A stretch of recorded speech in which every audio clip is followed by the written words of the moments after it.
You'd think the hardest part of becoming an airline pilot is flying the plane. It's barely what they screen for. Fewer than 1 in 20 make it through the full hiring process. And the part that eliminates them isn't in a cockpit at all. It's a battery of tests built to find something else entirely, something they're not allowed to fake. You'd assume that before someone flies you across an ocean, they sit one big exam that proves they're mentally fit to do it.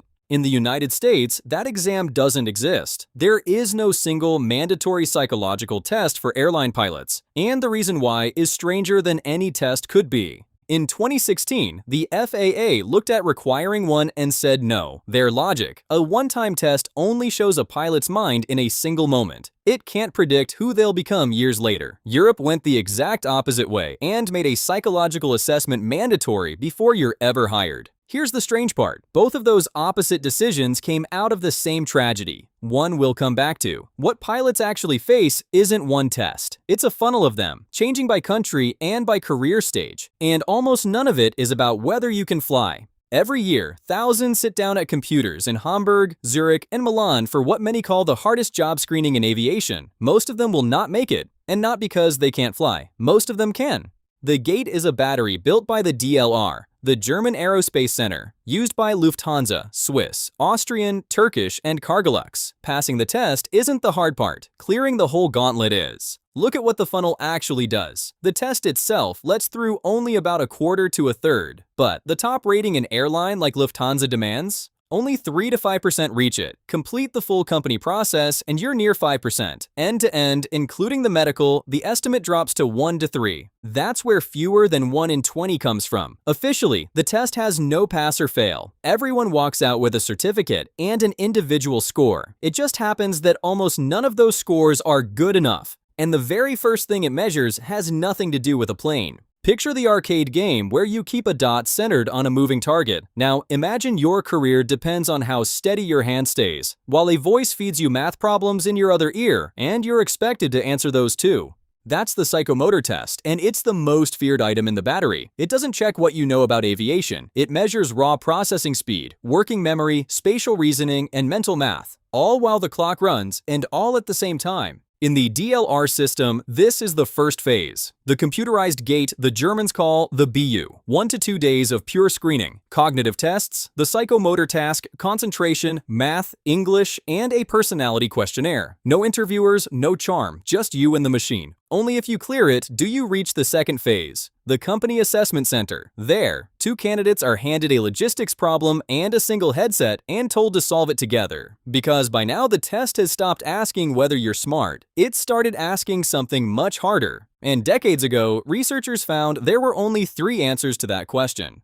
There's a version of the perfect pilot who gets people killed. He's skilled, certain, in command, and so intimidating that the person beside him is afraid to say the one thing that would save the aircraft. In the late 1980s, researchers at the University of Texas and NASA studied hundreds of airline pilots and found they sort into 3 types. They named them the right stuff, the wrong stuff, and the no stuff. The right stuff pilot is driven and technically sharp, but also warm. Easy to work with when things go wrong. Their crews perform best in a crisis. The no-stuff pilot is low on motivation and low on people skills, and does worse across the board. Then there's the wrong stuff, competent but arrogant and domineering. Here's the paradox the whole system is built around. The exact traits that make a brilliant pilot, confidence, decisiveness, control, are the same traits that, turned up too high, make one dangerous. Airlines don't just screen for the right person, they screen against the wrong version of the right person. You know that unnervingly calm captain's voice over the intercom when the plane is bouncing through turbulence? The one that makes you relax? That composure isn't only training, it's partly something they were selected for, years before you ever boarded. On paper, the profile they want is specific. Low in neuroticism, high in conscientiousness, steady, disciplined, hard to rattle, not fearless. Fearless is exactly what they're trying to filter out. Which is why the best stick and rudder pilot in the room is often the wrong hire. Some of the deadliest crashes in history weren't caused by pilots who couldn't fly. They were caused by cockpits where nobody spoke up in time, where skill was never the thing that failed. That realization created crew resource management. It's widely dated to a NASA workshop in the late 1970s, led by psychologist John Lauber. United Airlines ran the first full program in the early 1980s, and by the 1990s, it was the global standard. So the modern assessment isn't looking for the right answer, it's watching how you behave when there isn't one. Group exercises, conflict scenarios played out with actors. The simulator and the evaluators aren't grading your landings. They're grading whether you listen, whether you speak up, whether you can disagree with someone without the situation coming apart. You can be the sharpest pilot in the building and still fail here, because the job was never really about flying the plane alone. It's about the hundreds of people behind you and the one person in the seat beside you, and whether the two of you can still function when everything goes wrong. But before any of that, there's a wall almost no one sees coming.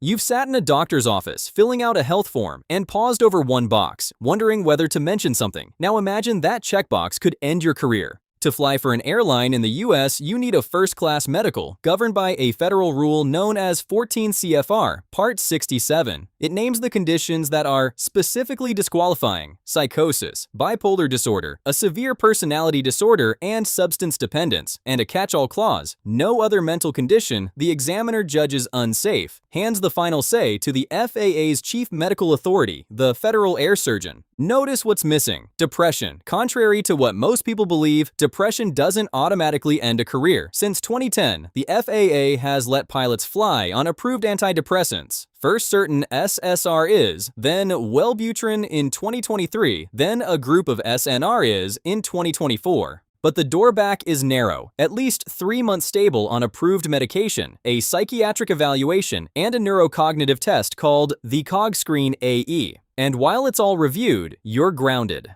That test is its own wall. 13 subtests, up to an hour, built to catch the smallest slip in mental function before it ever reaches a cockpit. And here's the detail that makes it merciless. It's scored not against the general public, but against other pilots. You're compared to a group already selected for being sharp. And for some pilots, even getting hired doesn't end the testing. Here's what nobody tells you at the start. For some pilots, the testing never actually stops. If a pilot develops a problem with alcohol or drugs, a program called HIMSS, created in 1974, run in partnership with the pilots' union, can get them back in the air. But back in the air comes with conditions: random testing, therapy, peer monitors, and regular check-ins with a specialized doctor, stepped down over years, in some cases for the rest of the career. And it's expensive in a way that quietly shapes whoever comes forward. The doctor's evaluation alone runs a few $1,000s. Add the neuropsychological testing, the aeromedical psychiatric assessment, the treatment itself, and years of monitoring, and the real cost of getting back to the cockpit runs from $20,000 to $75,000. Now think about who's most likely to need that path: a cadet, a regional first officer, people who simply do not have $75,000, especially after months with their income cut off during recovery. The cost isn't just a bill, it's one more reason to say nothing at all. Which brings us back to the tragedy that started all of this. So why would most people fail? The honest answer is quieter than the myth. Around 80% of student pilots never finish, but mostly because of money, time, and life, not because they failed a psych test. The psychological washout is the smaller, quieter filter underneath the loud one. Inside professional pipelines, another 20 to 30% wash out for skill, and the military built its own personality test, called TAPAS, to screen the high-risk profiles out before training even starts. But the real problem isn't the people the system rejects,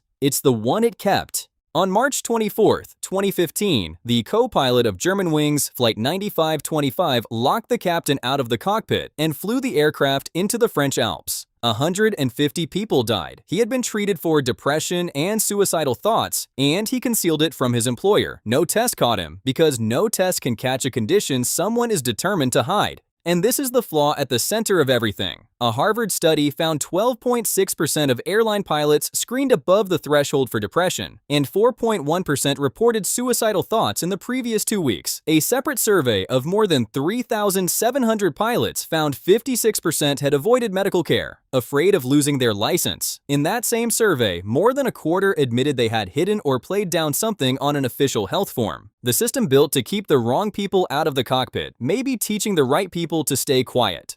Come back to where we started, the idea that flying the plane is the hard part. By now you can see why the industry spends millions screening for something you can't practice and can't fake. Not skill, but temperament. Who you are when no one is watching and everything is going wrong. The uncomfortable truth is that the same screening that keeps dangerous pilots out can also push honest ones into silence. In 2024, an FAA committee finally named the real barriers: culture, fear, and stigma, and laid out 24 ways to fix them. Whether that changes is the next chapter. So here's my question for you. Knowing what these tests are really hunting for, do you think you'd have made it through? Tell me in the comments which fact surprised you most. And if you want the next one, you know what to do.